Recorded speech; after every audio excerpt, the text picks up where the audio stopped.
Deadly Men. This is a crime story about a serial polygamist, George Joseph Smith, who gained notoriety in the early 20th century for his cunning and deadly actions. Born in 1872, Smith embarked on a dark path that involved marrying multiple women and subsequently orchestrating their deaths for financial gain. His modus operandi typically involved drowning his wives during staged accidents in bathtubs. Smith's ability to charm and deceive allowed him to marry several women simultaneously, all while maintaining a facade of affability.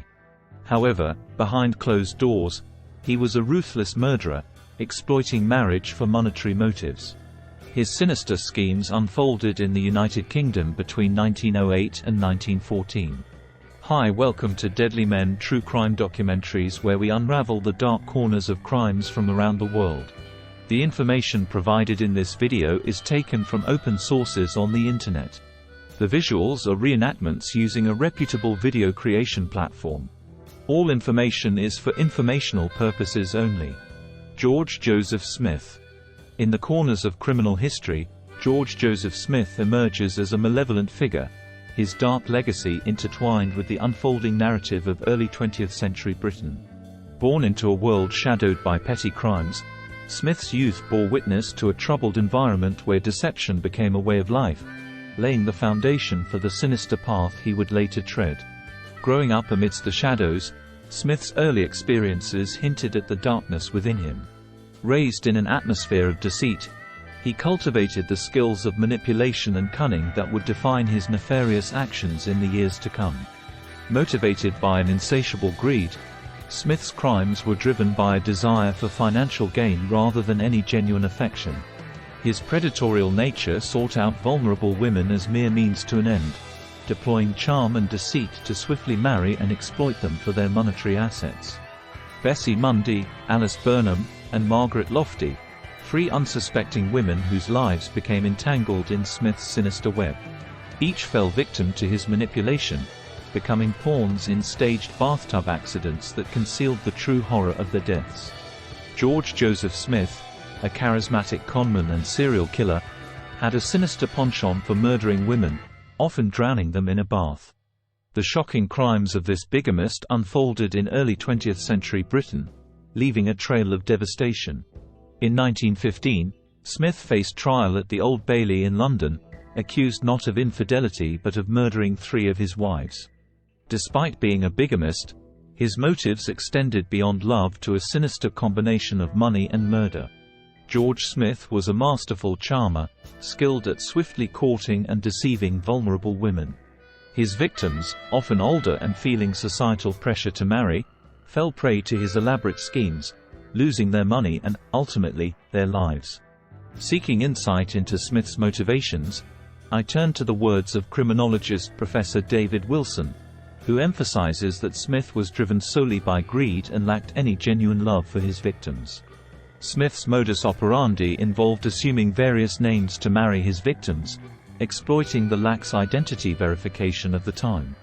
Bessie Mundy, one of Smith's victims, fell prey to his charms in 1910. Smith, posing as Henry Williams, convinced her to marry him, hiding his existing marriages. Bessie's substantial inheritance became Smith's target, leading her to a tragic end in a bath. Smith's criminal evolution took a darker turn around 1910 when he transitioned from defrauding women to murdering them for financial gain. Despite his charm, Smith was devoid of genuine emotions, merely using marriage certificates to access his victims' money. Bessie Mundy, with her £2,500 trust, became a significant prize for Smith, leading to her tragic demise in 1912. Smith's criminal journey continued with Edith Pegler, a domestic servant in Bristol. Unlike his previous victims, Smith repeatedly returned to Edith, manipulating her with tales of his travels. However, Smith's business ventures were unsuccessful, and he found himself returning to a life of crime. Alice Burnham, Smith's next victim, was persuaded to take out a life insurance policy. Smith's greed escalated, and he drowned Alice during their honeymoon in Blackpool. The lack of post-mortem examination allowed Smith to evade suspicion and collect the insurance payout. As Smith's crimes escalated, so did his audacity. With World War I creating chaos, he saw an opportunity to exploit the situation further. Margaret Lofty became his 7th victim, marrying Smith after just a month. He quickly secured a life insurance policy, setting the stage for another tragic end. Smith's criminal activities intensified, and the time between murders decreased as his confidence grew. Margaret Lofty's fate followed the pattern set by his previous victims, and Smith continued his ruthless spree. Behind Smith's charismatic facade lurked a cruel and unscrupulous character. The year 1915 marked the exposure of Smith's heinous acts in the historic Old Bailey trial. Facing charges of murdering 3 wives through staged accidents, the courtroom became the stage for justice to unveil the shocking extent of Smith's treachery. Smith, with his charm and calculated manipulation, preyed on their insecurities, presenting himself as the solution to their perceived inadequacies. The initial phase of Smith's predatory scheme involved swift courtships. He adeptly presented himself as a charming and caring suitor, weaving a web of lies to win the trust and affection of his victims. Smith's victims, such as Bessie Mundy, Alice Burnham, and Margaret Lofty, were lured into marriages that promised a brighter future but ultimately led to their tragic demise. Once married, Smith moved on to the next stage of his sinister plan, securing their financial assets. His motives were rooted in greed, and he sought to exploit the economic dependence of women in that era. Many of his victims had savings or inheritances that Smith coveted, and he manipulated them into relinquishing control over their finances. The methodical killer then orchestrated the murders in a way that seemed accidental, drowning his wives in bathtubs. The choice of drowning as a method was not only sinister but also calculated. It left minimal physical evidence, and the lack of visible signs made it challenging for authorities to attribute the deaths to foul play. Smith's cold and calculated approach allowed him to escape suspicion and continue his predatory cycle. Smith's manipulation extended beyond the immediate act of murder. The progression of Smith's crimes reflected an escalating confidence and a chilling evolution from a fraudulent bigamist to a remorseless murderer. His ability to exploit the vulnerabilities of his victims, coupled with a keen understanding of the legal and societal landscape of the time, made him a formidable and elusive predator. The victims of George Joseph Smith, unaware of the danger lurking beneath his charming facade, became tragic casualties of his calculated and heartless crimes. Their stories underscore the importance of understanding the dynamics that allowed such a predator to thrive in the shadows of society. On the day of Margaret's wedding, she spent her time visiting a doctor due to a headache. Curiously, George accompanied her to the doctor and later led her to Highgate in London, once again in search of a boarding house with a bath. Tragically, the following day, Margaret was found dead in the bath, marking another instance of Smith's deadly actions. Much like his previous victims, Bessie and Alice, Smith took meticulous care to avoid raising suspicion. In each case, he established alibis, ensuring that his involvement remained concealed. When his wife entered the bath, he allegedly committed the murder and immediately went out to buy seemingly unrelated items, such as fish, eggs, or tomatoes, fabricating an alibi that he was away when the deaths occurred.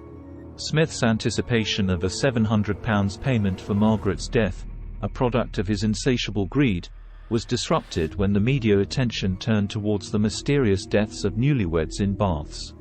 The news of Margaret Lofty's drowning during her honeymoon, published in the News of the World, triggered connections with similar cases in Buckinghamshire, notably those of Bessie and Alice. Concerned individuals, including Alice's father Charles Burnham and a guesthouse proprietor in Blackpool, grew suspicious. Even the renowned crime enthusiast Arthur Conan Doyle expressed intrigue, prompting him to alert the authorities. Unbeknownst to Smith, his wait for the life insurance payout in Highgate was about to be interrupted by the intervention of Detective Inspector Neil of Kentish Town Police Station. Neil meticulously investigated Smith's crimes, linking cases across England and uncovering 21 bank accounts under various aliases. Statements were obtained from 150 witnesses across 40 towns, unraveling the extensive web of deceit created by Smith. Smith's arrest on February 1, 1915, marked the end of his murderous spree. The subsequent trial at the Old Bailey showcased the extensive efforts of law enforcement and the judicial system to bring him to justice. Smith's defense attempted to downplay the evidence, emphasizing the lack of direct proof. However, the prosecution, supported by 112 witnesses and expert testimony from pathologist Sir Bernard Spilsbury, built a compelling case that led to Smith's conviction. Expert witnesses' role in the trial was pivotal, as they presented a scientific perspective on the cause of death, using a recreated bath to demonstrate the method of drowning. Despite some controversies surrounding his methods, Spilsbury's testimony contributed to the establishment of forensic science in criminal investigations. The trial, lasting 8 days, saw Smith found guilty in a mere 22 minutes of jury deliberation. His outbursts during the trial and the media portrayal created a mystique around him, contributing to the narrative of a charismatic yet dangerous killer. Smith's appeal challenged the verdict, arguing the lack of firm evidence. While the appeal court scrutinized the judge's summing up, it ultimately upheld the conviction. On June 22, 1915, George Joseph Smith was executed. His crimes, brought to light through extensive investigations and the pioneering work of forensic experts like Spilsbury, serve as a chilling reminder of the vulnerabilities that existed in early 20th century society and the relentless pursuit of justice in the face of such heinous acts. Thanks for watching. Like, subscribe and take care till I see you next time.